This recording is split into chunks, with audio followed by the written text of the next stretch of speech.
La forense y escritora Inés Doménech del Río ha presentado en la Biblioteca Municipal su segunda novela, Cicatrices en el hielo, dentro de los actos programados por la Delegación de Cultura con motivo del Día del Libro. En esta charla que mantuvo con el concejal de Cultura, Doménech adentró a los asistentes en el mundo personal y profesional de Carlota, su protagonista en esta novela negra con mucha ambientación malagueña.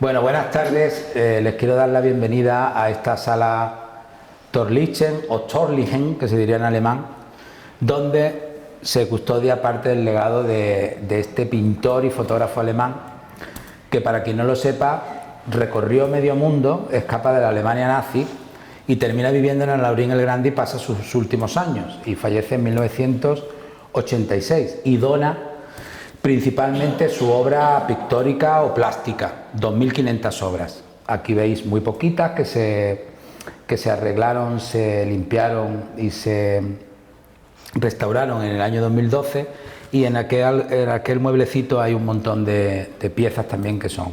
Así que estamos en un lugar con arte y artístico.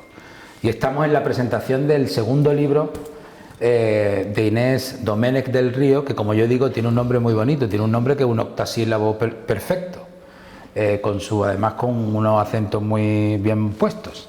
Doménech del Río. Su segunda novela, después de Muerte nupcial, y una novela en la que, y hemos estado hablando un poquito antes, en la que vuelve a convertirse en una escritora forense o en una forense escritora. Es verdad que puede ser un lugar común el preguntarle siempre a una escritora como ella, que además es forense, precisamente su condición de forense. Pero creo que la novela, para quienes la hayan leído y para quienes la lean, pues van a comprobar que esa parte de su carrera, de su vida, de su perfil, de su biografía, está muy, muy presente. Y yo la primera pregunta que te quiero hacer es: ¿por qué como forense escribes y por qué escribiendo escribes sobre forenses? Bueno, yo quería daros las gracias porque estamos entre amigos y gracias por esta tarde tan estupenda, pasarla aquí con nosotros, ¿no? Bueno, en realidad sí que es verdad que yo empecé a escribir muy relacionado con mi trabajo, ¿no?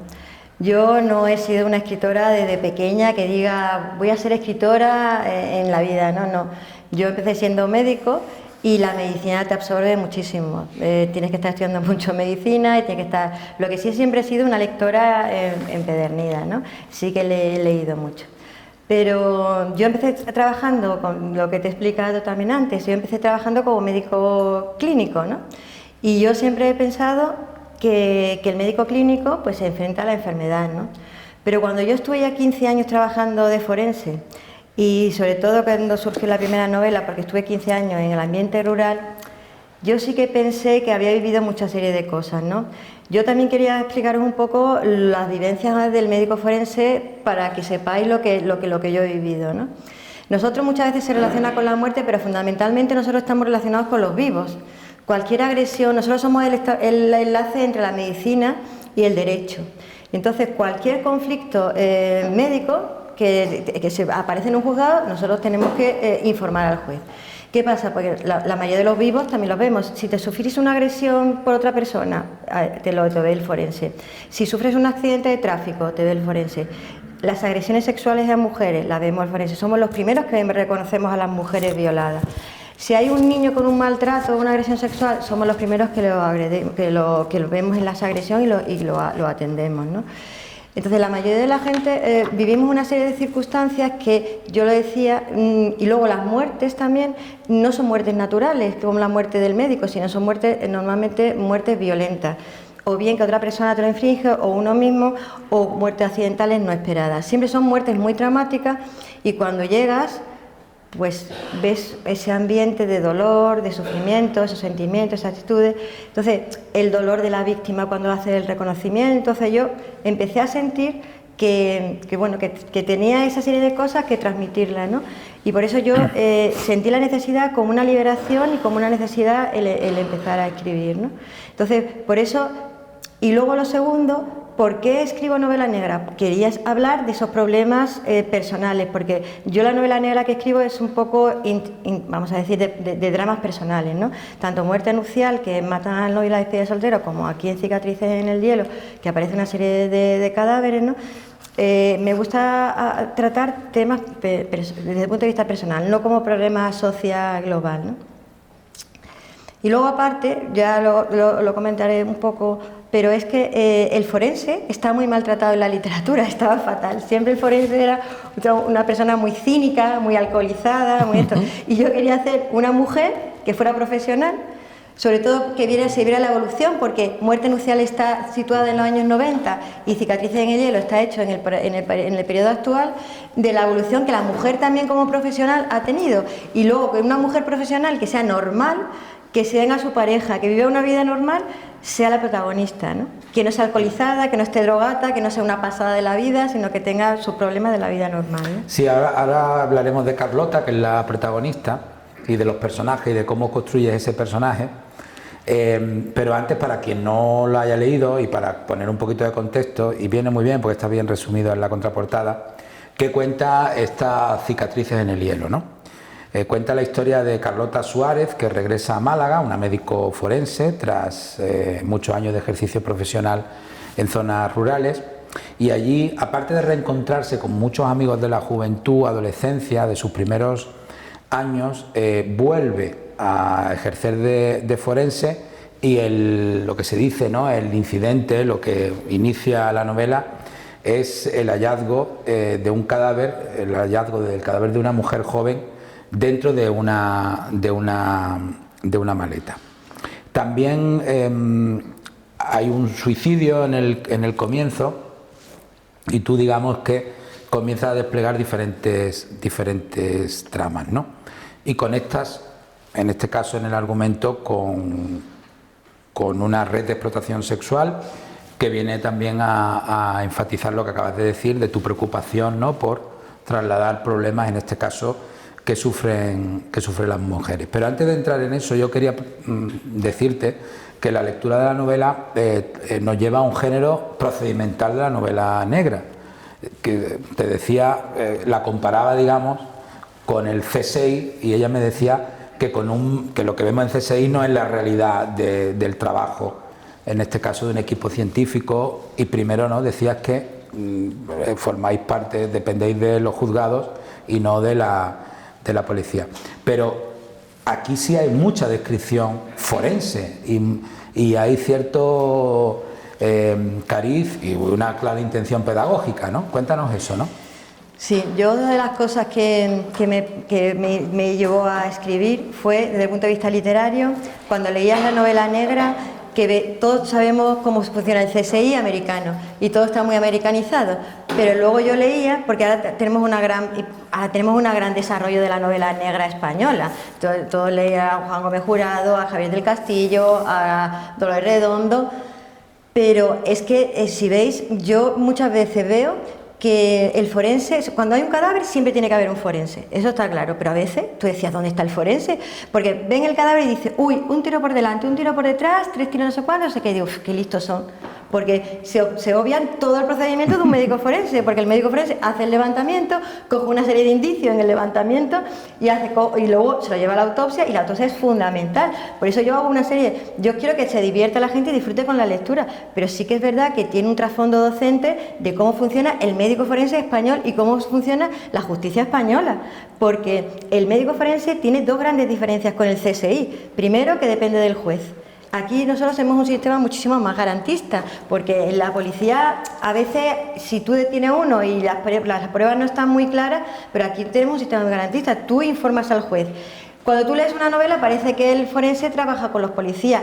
Yo en la novela lo hago un poco así porque Domínguez, que es un policía que es muy amigo de Carlota, tiene que trabajar con ella porque nosotros trabajamos conjuntamente, pero nosotros no informamos a la policía, informamos al juez y el informe va al juez, no informamos. Entonces yo sí quería hacer un poco de pedagogía y luego las autopsias, yo intento no extenderme mucho, pero sí que pongo que es que hay hallazgos relevantes, importantísimos en un asesinato que solo lo descubres si haces una autopsia. Si no haces una autopsia es imposible que lo encuentres. Entonces sí que hago un lado pedagógico, sobre todo para desamericanizar un poco el concepto que tenemos del médico forense.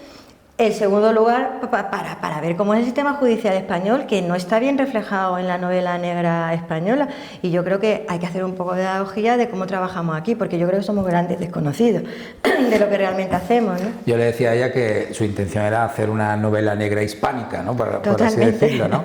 Y también otra pregunta que surgía, que la adelantamos, que es de qué manera ese procedimiento español influye en la propia narrativa, porque no es tan directo como pueda ser el estadounidense. Y luego, por otra parte, la pregunta, ¿hasta qué punto estamos todos formateados o mediatizados por haber leído, visto películas, ¿no?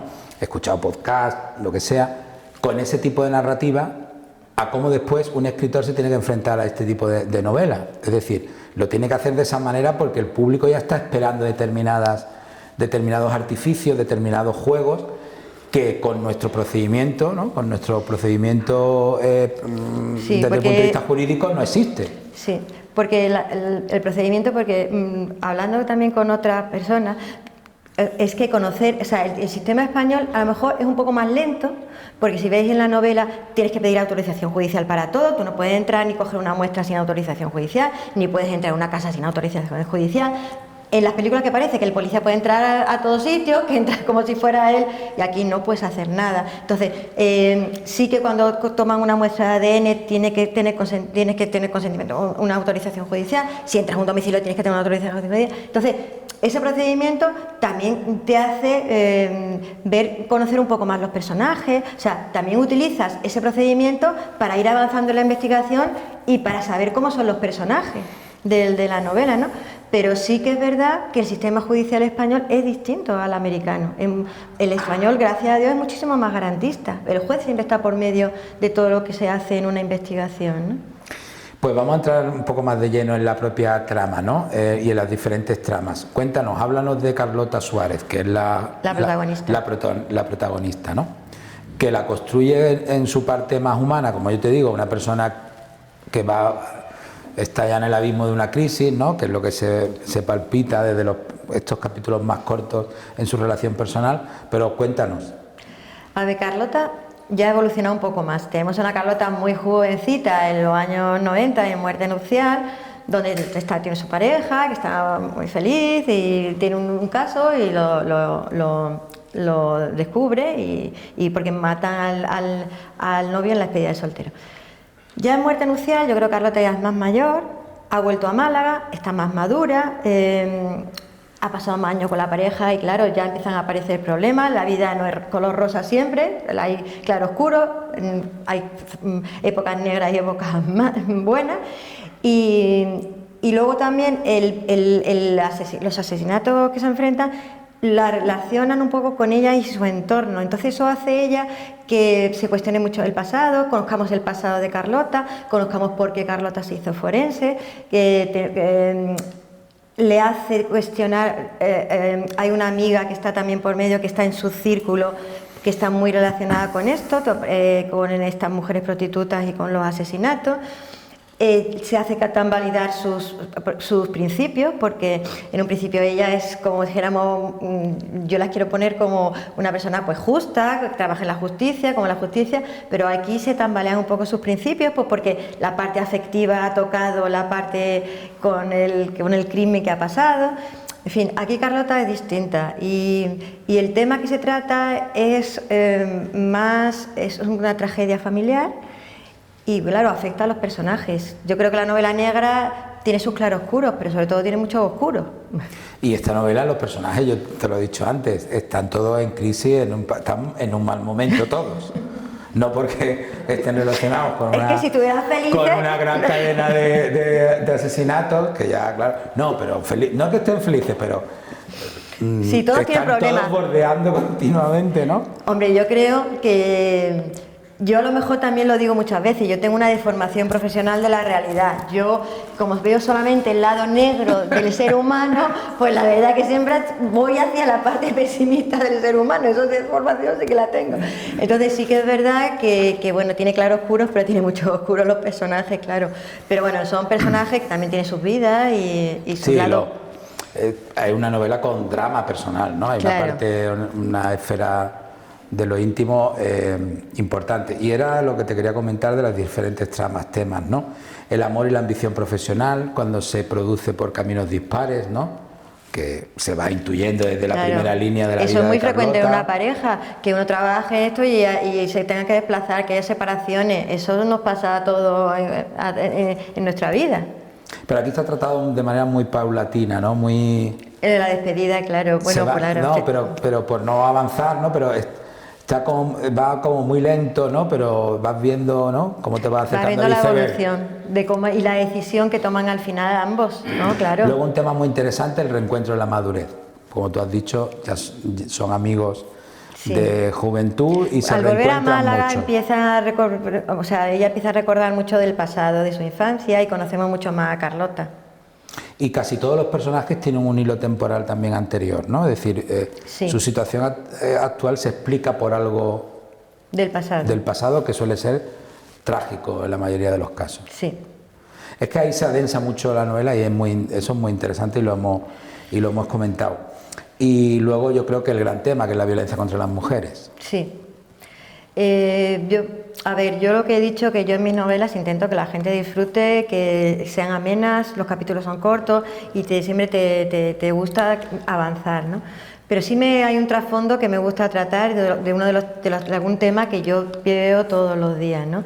Y en este caso fue la trata de mujeres con fines de explotación sexual. Porque muchas veces cuando aparece, desgraciadamente, las prostitutas llevan una vida de alto riesgo y muchas veces aparecen muertas, ¿no? Y muchas veces pensamos, bueno, pues esta mujer, bueno, a lo mejor se lo ha buscado un poco o son mujeres de una vida, pero yo aquí a Gabriela le doy a Evelyn, les doy una vida, les doy un pasado y les doy un futuro, les doy una familia y les digo que son madres, son hermanas y vivimos el sufrimiento que han podido ya tener cuando han estado en esta situación, ¿no? Luego has hablado de que Carlota regresa a Málaga y aquí hay muchos lugares de Málaga, es una novela muy local, muy identificable, quien el lector malagueño lo identifica. ¿Por qué tiras de ese recurso, ¿no? de hiperlocalizarla y que la hace muy global, que muchas de las novelas... Bueno, yo creo que también la novela negra está evolucionando. O sea, antes la novela negra pues era la que se producía en Barcelona o se producía en Madrid, con nuevos autores como Dolores Redondo o la trilogía del Baztán o la Ciudad Blanca. Se ha visto que otras ciudades también tienen su encanto y bueno, y Málaga tiene también mucho encanto, que tiene mucha Marbella, tiene muchas zonas que también... Entonces, yo quería que Málaga también formara parte de la novela, ¿no? Para revivir el pasado de Carlota, y yo creo que Málaga es una buena ciudad para situar una novela negra, y yo creo que ahora esta novela negra que está surgiendo es una buena novela negra y situarla en otros sitios amplía también el marco donde se pueda desarrollar, ¿no? Porque al final tragedia, drama y crimen lo hay en todos lados. En todos lados, fíjate el del Chiloeche ahora. O sea, es que es un pueblo, pero es que la maldad existe en todos los sitios.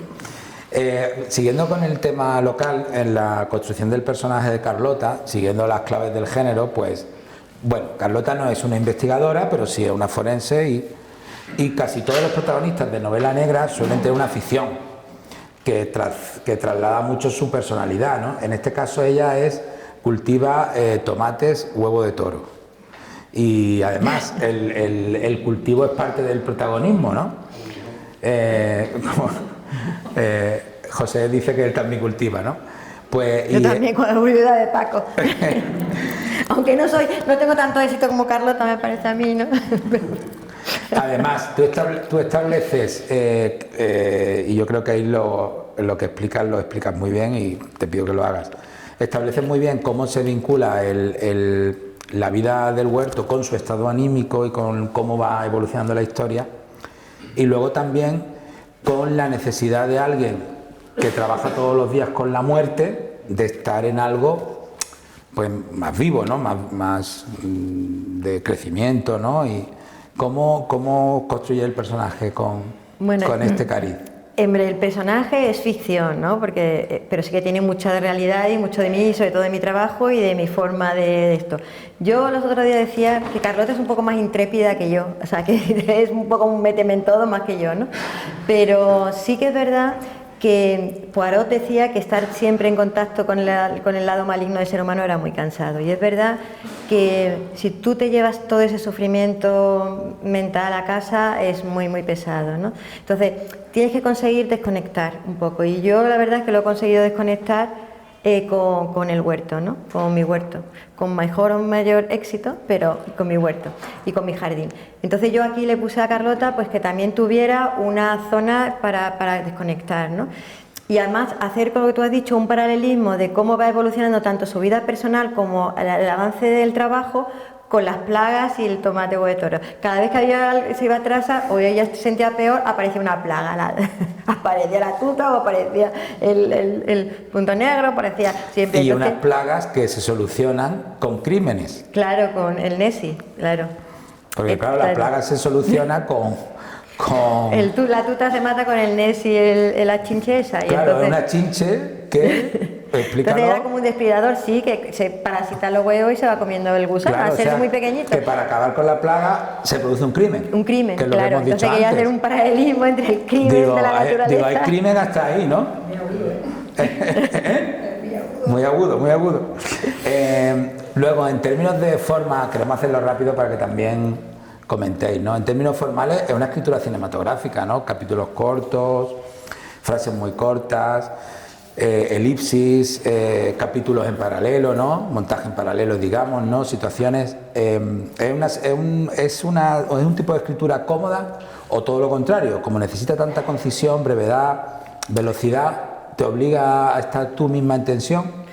Yo creo que lo simple siempre es más complejo que lo largo. Es decir, tú ahora, cuando Marcel Proust escribió en Busca Tiempo Perdido, no había internet ni había redes sociales. De escribir una cefra, una jirafa o de escribir ahora cualquier cosa que todo el mundo tenga en internet es un absurdo. Yo creo que la habilidad del escritor ahora es en muy pocas frases y muy pocas palabras delimitar muy bien cada personaje. Y sobre todo cada personaje y cada acción en el diálogo y en los actos de cada personaje. Entonces yo creo que la literatura va hacia el thriller. Hombre, yo creo que la novela negra es algo más que el thriller. Hay mucho thriller ahora que va muy rápido, pero yo intento hacer una novela más negra, de personaje, aunque sea de acción, rápida, fácil de leer, pero sí que tenga un trasfondo, ¿no? Entonces, pero yo creo que la literatura va hacia eso, hacia algo más conciso y más breve y más cinematográfico, porque ya todos trabajamos con imágenes. Y claro, todo el mundo que me dice, he leído la novela y veo lo que hace, porque yo intento poner 3 frases, no muy largas, pero sí que te describan cómo es el personaje o cómo es la situación, ¿no? Por lo tanto, lo que quería preguntarte, ¿no admite el género desarrollos más lentos? ¿O no lo admite el género o los lectores y lectoras de ahora? Yo creo que ya el lector y la lectora ahora, que exigen un poco más de rapidez, porque todo es más cinematográfico y más visual, ¿no? Y yo creo que sí. Eso no quiere decir que cuando te haga falta una buena descripción o te haga falta algo, te la tienes que hacer, ¿no? Uh-huh. Bueno, Cicatrices en el hielo es tu segunda novela, has hablado sí. de muerte nupcial, el personaje pues ya tiene un recorrido y es una segunda novela ya publicada por una editorial nacional con sede en Sevilla, pero es una editorial nacional. La primera fue premiada en Cartagena. Sí, fue finalista del primer Fue finalista y bueno, ¿hacia dónde evolucionas tú como escritora?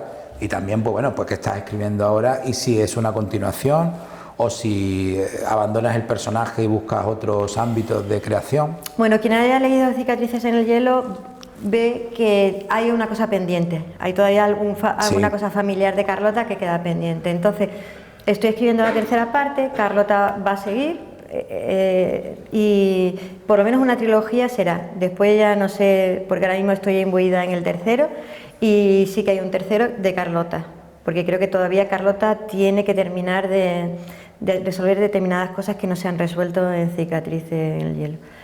Pero en principio una trilogía.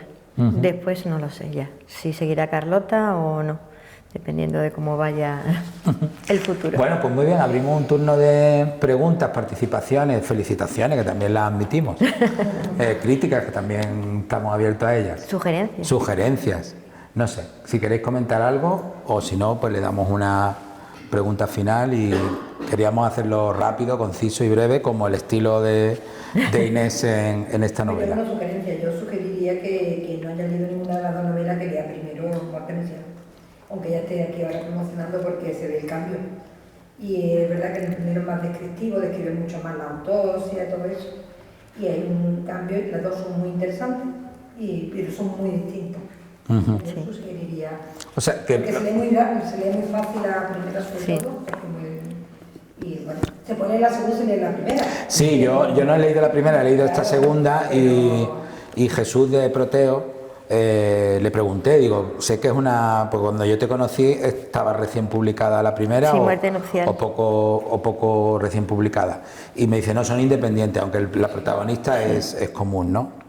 Carlota hace un poco de referencia a su cambio de vida al principio, sí. Es que vivir, de hecho yo noté esa diferencia, o sea, porque yo he estado 15 años de forense en un ambiente rural, sobre todo en la Costa de la Muerte, en Galicia, donde es una situación, es un ambiente muy cerrado, es unas costumbres muy arcaicas. ¿Y no te has planteado trasladar alguna novela a ese ámbito, que también es un ámbito frío, sí, lluvioso, oscuro? Sí. De todas formas, hay mucho de mi Galicia en Muerte Nupcial, porque yo empecé en Castilla-La Mancha, en Puerto Llano, pero después hay muchas vivencias mías de Galicia. Hay un aquelarre, como una especie de... y eso me pasó a mí. Y no sé, aquí sé que hay muchas cosas de que me pasó, de que yo dije, han pasado esta serie de cosas que quiero que no... Porque una cosa muy interesante también en Muerte Nupcial es que Muerte Nupcial está hecha antes de que hicieran los institutos de medicina legal. Entonces, aquí hacíamos las autopsias en la piedra de los cementerios, en los depósitos judiciales. Y eso era muy interesante. Después ya aquí Carlota está integrada en el Instituto de Medicina Legal, y ya hay más diferencia, hay más gente, más participación. Unos hacemos guardia de patología, otros hacemos guardia de detenidos, hacemos distintas guardias, ¿no? Pero aquí estás tú para todo. Aquí le hacía el levantamiento, después hacía la autopsia, después te iba al juzgado, era de todo. Y era otro tipo de vida. Entonces, eso aquí yo describo esto, y en Cicatrices es una, como yo te he dicho antes, esto es una muerte, es una violencia como más primitiva, más en un ambiente rural más oscuro, más tenebroso. Y aquí es más refinado, está en ciudad, y ya hay una violencia más refinada, ¿no? Más cruel, vamos a decir, ¿no? Sí, porque hablábamos antes que, y yo le quería hacer la pregunta, y podríamos cerrar con eso, ¿no? Porque hay un momento en la novela en la que creo que es Carlota, o no sé si la narradora, bueno, el narrador, afirma como que lo que está viendo, ¿no?, la crueldad que está viendo, es menos tolerable que las otras muertes que ha visto anteriormente. Menos comprensible por el ensañamiento, pero yo lo que percibí como lector era que ese narrador se preguntaba, ¿no?, que ese límite, ¿no?, entre lo que consideramos, pues bueno, una muerte violenta, asumible por entender la maldad, o ese exceso de maldad que ya no nos entra en la cabeza, ¿no? Sí, yo también, porque yo muchas de las reflexiones que pongo a Carlota, eso son mis reflexiones de que yo cuando tengo un cadáver en la sala de autopsia me lo pienso, ¿no? Y es que hay muertes que tú ves pues que pues son de una agresión de un determinado momento, de ofuscación o de desesperación, o de lo que pase por la mente, de dar una cuchillada o de dar un disparo, pero luego he visto autopsias de 50 puñaladas en el cuello con una tijera. Entonces tú, para hacer clavar 50 veces una tijera en el cuello de una mujer, es que digo, ¿qué hay detrás de eso? Y eso me lo pregunto, ¿no? Porque después ves al presunto porque nosotros también los forenses, una cosa que se me ha olvidado, es que después tenemos que reconocer también a los presuntos, que también los tenemos delante, y hacemos un reconocimiento psiquiátrico. Dice, bueno, esta persona que está delante mía, que me responde y me cuenta esto, ¿puede estar tan tranquila después de haber estado dándole 50 puñaladas en el cuello a su pareja? ¿Y el mismo o la misma forense que hace la autopsia puede terminar viendo al supuesto aquí sí, porque agresor? Sí, totalmente. Aquí somos todos peritos imparciales. Tú no eres parte. O sea, tú allí, es más. Sí, pero digo por el shock que puede resultar, ¿no? Depende, por ejemplo, yo es que en ese caso, por ejemplo, estaba de guardia detenido, después me estaba de guardia de patología y todo no sé cuánto, y hice la autopsia y después vi esto, pero muchas veces también, y cuando he estado en violencia, por ejemplo, yo he sido muchos años la coordinadora de la Unidad de Valoración Forense Integral de Violencia de Género, y me tocaban siempre ver todos los maltratadores y todas las asesinadas y a todas las lesionadas de violencia de género. Entonces yo veía la parte de ella y veía la parte de él, ¿no? Y bueno, y te preguntas, es que muchas veces intenta comprender la maldad de por qué tú has dado puñalada, o sea, habla de enfermedad mental, pero bueno, tú ves que la maldad se traduce en hechos malos, ¿no? Entonces tú dices, este hombre que está aquí sentado delante le ha dado 50 puñaladas a su pareja, ¿no? ¿Esto cómo es posible? Entonces, dentro de nuestra mente, nosotros, como yo digo, nosotros no seríamos jamás, bueno, no sabemos de dar 50 puñaladas en el cuello a alguien, pero no comprendes cómo un ser humano puede hacer eso a otro, ¿no? Bueno, yo creo que para acabar, lo mejor es que leas el primer capítulo, que es muy cortito, y yo creo que lo que puede animar es a quien nos vea y a quien está aquí y no haya leído la novela, a que se sumerja en ella. Lo primero es el suicidio de Clara. Pero bueno, léelo sin... Hagámonos con suspenso, porque Clara para ti es alguien cercano, porque la has creado tú. Sí, pero Clara además yo creo que es la clave de la novela. Por supuesto, por eso está al principio. Por eso está al principio. Aquello que decía Chekhov, ¿no? Si comienza la narración con una habitación y hay un clavo en la habitación, en las siguientes 100 páginas el clavo tiene que decir algo. Tiene que pasar algo Clara con ese clavo. Abre y cierra la novela, pues entonces, y clave es la clave de la novela, ¿no, Clara? Vale, empezamos. Necesito descansar. Caminaba a oscuras por los senderos del parque, los ojos en el suelo, la mandíbula encajada y el pensamiento anclado en el siguiente paso. La melena pelirroja se erizaba al rozar las hojas de los arbustos.